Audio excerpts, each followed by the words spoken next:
Municipal minister host చేస్తున్నప్పుడు అమరావతి మాట్లాడినప్పుడు అందుకని ఆ విషయాన్ని ఒక నిమిషంలో క్లారిఫై చేద్దామని చెప్పి నేను మళ్ళీ అధ్యక్ష వారు చెప్పింది 10,000 కోట్ల రూపాయలు అప్పుడు ఖర్చు పెట్టామన్నారు. అది వాస్తవ విరుద్ధం అధ్యక్ష. ఆ రోజుకి ఆ ప్రభుత్వం ఖర్చు పెట్టింది 6,000 కోట్లు మాత్రమే. ఆ రోజుకి 6,000 కోట్లలోనూ 2,000 కోట్లు బాండ్స్ రూపంలో తీసుకొచ్చారు. బడ్జెట్ నుంచి ఖర్చు పెట్టింది ప్రభుత్వం ఖర్చు పెట్టింది 2,000 కోట్లు 2,000 కోట్లు ఇంకా అప్పుతో తెచ్చారు. అది పక్కన పెడితే అధ్యక్ష 3 రాజధానులు పన్ను తగ్గిస్తాను 3 రాజధానులు అనేది మా ప్రభుత్వ విధానం అధ్యక్ష. ఆ రోజు మా పార్టీ విధానం మా ప్రభుత్వ విధానం 3 రాజధానులు. అలాగే అమరావతిలో ఉన్న ఈ ప్రాంతాన్ని కూడా ఇక్కడ శాసన రాజధాని పెట్టి అభివృద్ధి చేయాలనేది మా పార్టీ విధానం అధ్యక్ష. దాంట్లో ఏ విధమైన డిస్ప్యూట్ లేదు, ఏ విధమైన అభిప్రాయ భేదం లేదు. ఆ ప్రకారం ఆ రోజు చేశాం అధ్యక్ష. ఆ రోజు చెప్పిన తర్వాత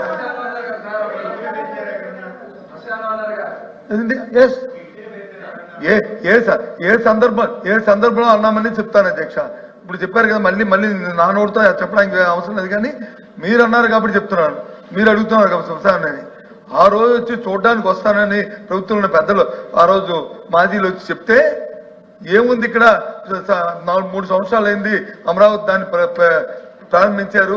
1,19,000 కోట్ల రూపాయలతో వచ్చి బడ్జెట్తో పెట్టి సుమారు 6,000 కోట్ల రూపాయలు కూడా ఇంకా ఖర్చు పెట్టగా దాని నుంచి ఆ రకంగా శ్మశానాలుగా దాని నుంచి ఏం చూడడానికి వస్తారయ్యా, దాన్ని ఏంటి చేస్తారు అని చెప్పి అన్నాను అధ్యక్ష. ఎస్ అన్నాను, చెప్తాను, అనలేదు అనట్లేదు కదండి.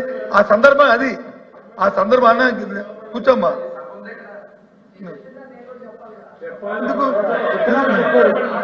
మీరు చెప్పింది మీరు నా పేరు ఎత్తపోతే నేను చెప్పేవాడిని కాదు. నేను అసలు కూర్చొని నాకు సంబంధం లేని విషయం నేను ఎందుకు చెప్తాను? మీ ఇష్టం, మీరేం మాట్లాడుకున్నా మీ ఎల్ఓపీ గారికి ఇది సారీ మీ చీఫ్ విప్ గారికి మీకు ఉన్న హక్కుతో మీరు మాట్లాడతారు. అదే అధ్యక్ష. కాబట్టి దయచేసి ఆ రోజు సందర్భం ఏంటంటే ఆ రోజు అప్పుడున్న సందర్భంలోనూ యుద్ధాంశం అని చెప్పారు. ఏదైతే ఇల్లీగల్ గా ఉన్న కన్స్ట్రక్షన్స్ ఏవవుతున్నాయో వాటిని కూలడం జరిగింది తప్ప లీగల్ గా ఉన్న దాన్ని ఏది ప్రభుత్వం వచ్చి ఎప్పుడు కూడా ఏది కూడా కూల్చదు అధ్యక్ష. ఈ సభ ద్వారా గౌరవ సభ్యులు కూడా తెలియజేస్తాను. దయచేసి మా ప్రభుత్వ విధానం 3 రాజధానులు. అదే విషయాన్ని నేను మళ్ళీ చెప్పాను, అదే చెప్తున్నాను కూడా. అవసరం ఏంటి? అక్కడ ఉన్న వాళ్ళందరూ ఏంటి? మీరు ఆ మాట అన్నందుకు మీరు ఏమైనా కాటి కాపరా? దానికి కేబినెట్ సమావేశాలు నిర్వహించారు అంటే మీరు శ్మశాన వాటికలో కేబినెట్ సమావేశాలు నిర్వహించారా? నేను అవి కూడా చదువుతాను అధ్యక్ష. ఎప్పుడెప్పుడు కేబినెట్ సమావేశాలు నేను ఇచ్చేశారు? 10/6/2019, 19/7/2019, 3/9/2019, 16/10/2019 కేబినెట్ సమావేశాలు నిర్వహించుకొని ఆ అసెంబ్లీ అక్కడనే ఉంది, సెక్రటేరియట్ అక్కడే ఉంది. చక్కగా మేము కట్టిస్తే శుభ్రంగా అందులో పరిపాలన చేయాల్సింది పోయి విధ్వంసం చేశారు అందులో కూర్చొని. పైగా మీరు శ్మశానం అని దాంతో పోల్చారు. మీరు శ్మశానం దాంతో పోల్చి 5 ఏళ్ళు అక్కడనే కూర్చున్నారు మీరు. విషయం ఏంటంటే మీరు పెట్టిన ప్రతి బిల్డింగ్ కూడా అది తాత్కాలికమని చెప్పిన మాట మర్చిపోయినట్టుకున్నారు. తాత్కాలికంగా ఒక అద్దెని తీసుకుని లేకపోతే ఒక టెంపరీ కన్స్ట్రక్షన్ వేసి అందులో చేసుకుని ఆ కార్యక్రమాలు వచ్చి పెద్దగా గొప్పగా చెప్పుకుంటారు అధ్యక్ష. అది అదే ఏ రకంగా అధ్యక్ష. ఈ రోజు ఇక్కడ ఉన్న ఈ రోజు ఇక్కడ హౌస్ ఇది పర్మనెంట్ కాదు కదా అధ్యక్ష. మీ ఉద్దేశంలోను ఇది టెంపరీ కదా అధ్యక్ష. ఈ టెంపరీ దానికి ఎంత ఖర్చు పెట్టాము అధ్యక్ష? స్క్వేర్ ఫుట్ గా ఆ రోజు 10,500 రూపాయలు ఖర్చు పెట్టాము అధ్యక్ష. 10,500 రూపాయలు ఆ రోజు ఖర్చు అయింది. మీ లెక్కల్లో చూసుకోండి, మీ దగ్గర రికార్డు. నేను ఏం చెప్తాను, అబద్ధం కాదు. అయినప్పుడు కూడా దాని గురించి మాట్లాడలే, నేను దాని గురించి మాట్లాడలే. మీరు స్పష్టమైన మాటకి నేను చెప్పాను. ఏది ఆ రోజున్న సందర్భం ఏంటంటే మీరు వచ్చి చూడడానికి వస్తాం, ఏం చూస్తారా ఇక్కడ ఏం లేదు, ఇక అధికారం ఉన్నప్పుడు వచ్చి కట్టలేదు, 3 సంవత్సరాలు వృధా చేశారు, 6,000 కోట్లు మాత్రమే ఖర్చు పెట్టారు 1,19,000 కోట్లకిను. కాబట్టి ఈ సందర్భంలో ఏం చేస్తారని అనే మాట మాత్రం చెప్పిన మాట వాస్తవం. దానికి ఇప్పటికే కట్టుబడి ఉన్నాను. నేను కట్టుబడి లేదే, నేను కాదనలేదు, నేను అనలేదు, నేను మీరు తప్పు చెప్తాను నేను అనలేదే, అదే చెప్పాను నేను. మంత్రి గారు. అధ్యక్ష, అందరిలో కొద్ది సీనియర్ సభ్యులు చాలాసార్లు మంత్రులు చేశారు, కొద్దిగా అనుభవం ఉన్న వ్యక్తి. మేము అనేమంటామంటే ఇప్పుడు కూడా అంటే ఎలాగ తప్పు చెప్పాలనేది వాళ్ళు ఆలోచన చేసి తప్పులు చెప్పడం వాళ్ళు అలవాటు. ఎప్పుడు కూడా అధ్యక్ష ఇది తాత్కాలికమైనటువంటి శాసనసభ కానీ శాసన మండలి కానీ సెక్రటేరియట్ కానీ ఎప్పుడు మేము అనలేదు అధ్యక్ష. మీరు ఎప్పుడు కూడా మీరు ఏ రికార్డు మీరు తీసుకున్నా సరే మేము ఏం చెప్పాం అధ్యక్ష ఏం చెప్పామంటే ఇది ట్రాన్సిస్ట్ అంటే మనం పెర్మనెంట్ గా కట్టేలోపు ఇది వాడుకుంటామని చెప్పాం తప్ప ఇది తాత్కాలికమైన పదం ఎక్కడ కూడా రాలేదు అధ్యక్ష. నెంబర్ 1 అధ్యక్ష. నెంబర్ 2 అంత పెద్ద మనిషి శ్మశానం అని ఎందుకు అన్నారంటే మరి ఆయన విజ్ఞతకు వదలొచ్చు. కానీ ఆ రోజుకి ఏదైతే కొత్త ప్రభుత్వం ఏర్పడిందో ఆ రోజు ఇదే శాసనసభలో సమావేశాలు నిర్వహించారు, ఇదే శాసన మండలిలో సమావేశాలు నిర్వహించారు. మేము కట్టినటువంటి సచివాలయంలోనే కేబినెట్ సమావేశాలు పెట్టి పరిపాలన చేశారు. మరి ఇన్ని జరిగిన తర్వాత అటువంటి వ్యక్తి ఆ మాట అన్నం తప్పని చెప్పాం అధ్యక్ష. రెండవది ఆ రోజు నేను కూడా శాసనసభలో ఉన్నాను. గౌరవ ప్రతిపక్ష నాయకులు గారు ఆ రోజు మున్సిపల్ అడ్మినిస్ట్రేషన్ మినిస్టర్గా ఉన్నారు. ఇది డే 1 నుంచి చంద్రబాబు నాయుడు గారు ఒక సామాజిక వర్గం గురించి ఇక్కడ సచివాలయం, ఇక్కడ అమరావతికి రాజధాని ఏర్పాటు చేశారు. రాష్ట్రంలో వచ్చిన డబ్బంతా ఇక్కడే ఖర్చు పెట్టేస్తున్నారు, రాష్ట్రంలో ఎక్కడ కూడా అభివృద్ధి జరగడం లేదని ప్రతి ఒక్కరు అదే మాట్లాడారు అధ్యక్ష. మేము ఆ రోజు ఈ ప్రాంతాన్ని ఎంపిక చేసేటప్పుడు అన్ని ప్రాంతాలకి సమానమైనటువంటి దూరం, ఇది ఒక నూతన విధానంతో విన్ విన్ సిచ్యువేషన్తో ముందుకెళ్తున్నాం, రైతులందరూ అంగీకరించారు, ఈ విధానంతో మేము చేస్తున్నామని చెప్పి శాసనసభలో నేనున్నాను అధ్యక్ష.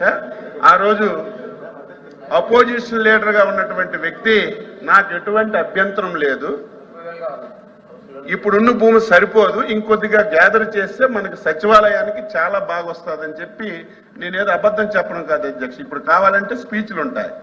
అటువంటి వాళ్ళు అధికారంలోకి వచ్చిన తర్వాత ఈ రకంగా 3 రాజధానులు అని చెప్పి 5 సంవత్సరాలు ఎంత బాధ అంటే అధ్యక్ష, ఈరోజు సచివాలయం భవనం, హైకోర్టు ఆ రోజు ఏవైతే మనం ఫౌండేషన్స్ వేసాం అధ్యక్ష 5 సంవత్సరాలు నీటిలో మునగబెట్టారు అధ్యక్ష. 5 సంవత్సరాలు 8 మాసాల నుంచి ఆ నీరు తొండుతుంటే ఇప్పుడు కూడా రావడం లేదు అధ్యక్ష.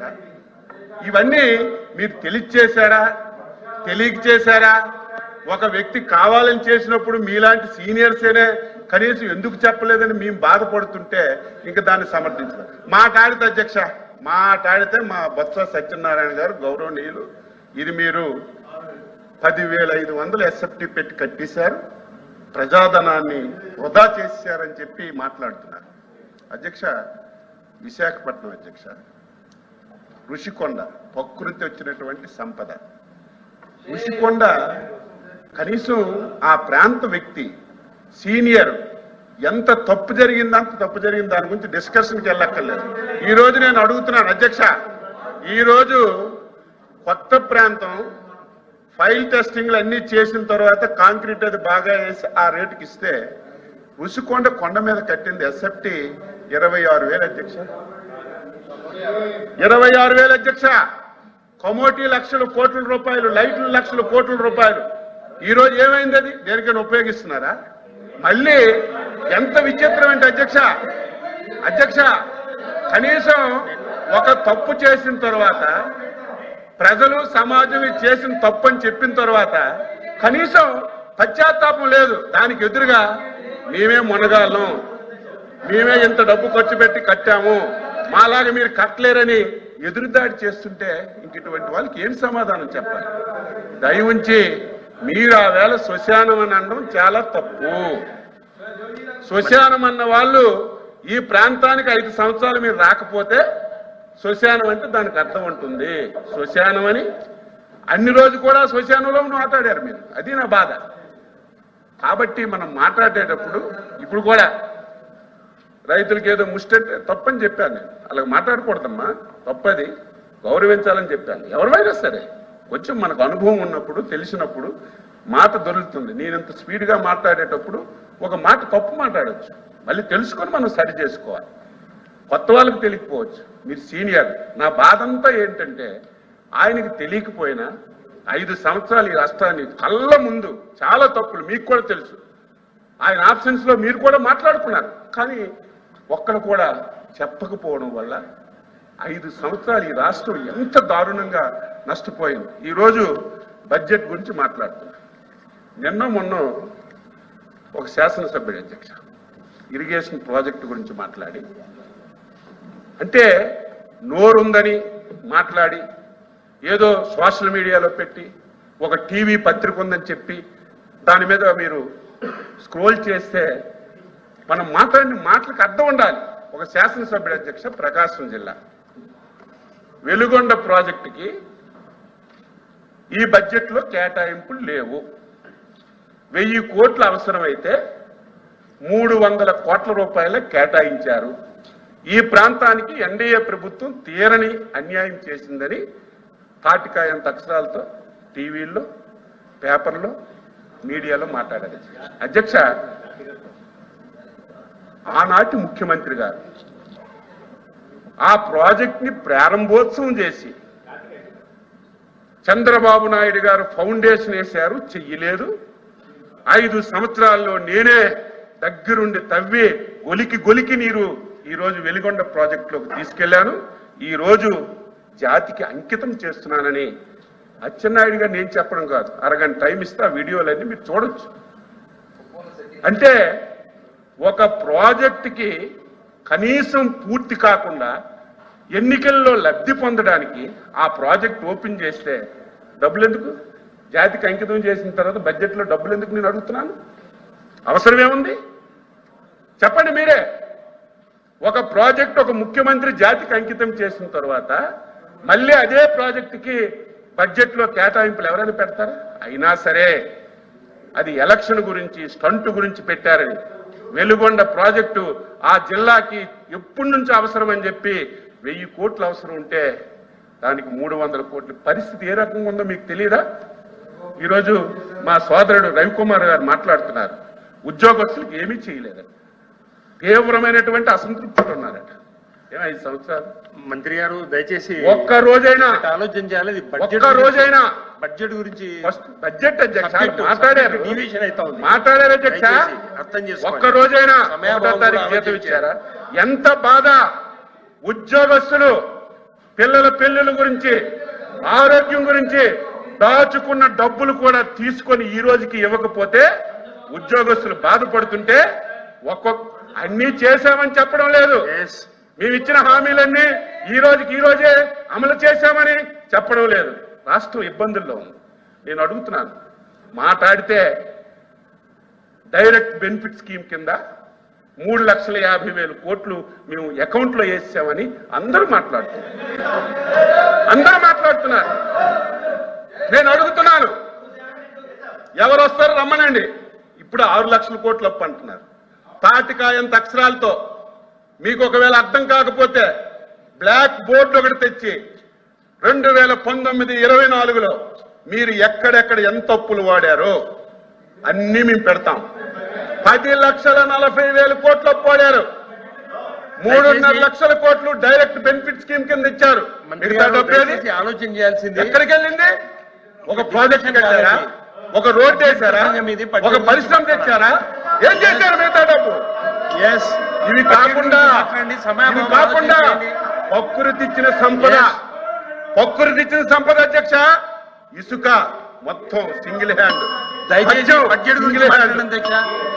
ఈ రోజు మైండ్స్ సింగిల్ హ్యాండ్ మీద మంత్రి గారు ప్రజల దగ్గర వచ్చిన రాబడి పోయింది. ప్రకృతి ఇచ్చినటువంటి సంపద మొత్తం దోచేసి ఈ రాష్ట్రాన్ని ఫైనాన్షియల్ గా అధోగతి చేస్తే 8 మాసాల్లో గర్వపడుతున్నాను. నేను కూడా 6 సార్లు ఎమ్మెల్యేగా హామీలు ఇచ్చాం, అధికారంలోకి వచ్చాం. పరిస్థితి చూస్తే దారుణంగా ఉంది. మనం చేయగలం. మంత్రి గారు హామీలు నెరవేర్చగలమా అని ప్రభుత్వం అవసరం ఉంది. ఈ దేశంలో అర్థం చేసుకోండి. 29 రాష్ట్రాలు ఉన్నాయి. బడ్జెట్ సమయాన్ని చెప్తున్నారు. చేయడం 4,000 రూపాయలు పెన్షన్ ఈ దేశంలో ఎక్కడైనా ఇచ్చారా? ఏ రాష్ట్రంలో ఇచ్చారా? సహకరించమని 1,200 ఒక రాష్ట్రంలో 2,200 ఇస్తున్నారు. 4,000 రూపాయల పెన్షన్ 64 లక్షల మందికి 1వ తారీఖే ఇంటికిచ్చి పెన్షన్లు ఇస్తున్నాం. ఇవన్నీ ఒక్కొక్కటి చేసి ఒకటే మాకు ప్రజలు అచంచల విశ్వాసం నమ్మకంతో మాకు అధికారాన్ని మంత్రి గారు. ప్రజల విశ్వాసాన్ని నమ్మకాన్ని ఎక్కడా పోగొట్టుకోం.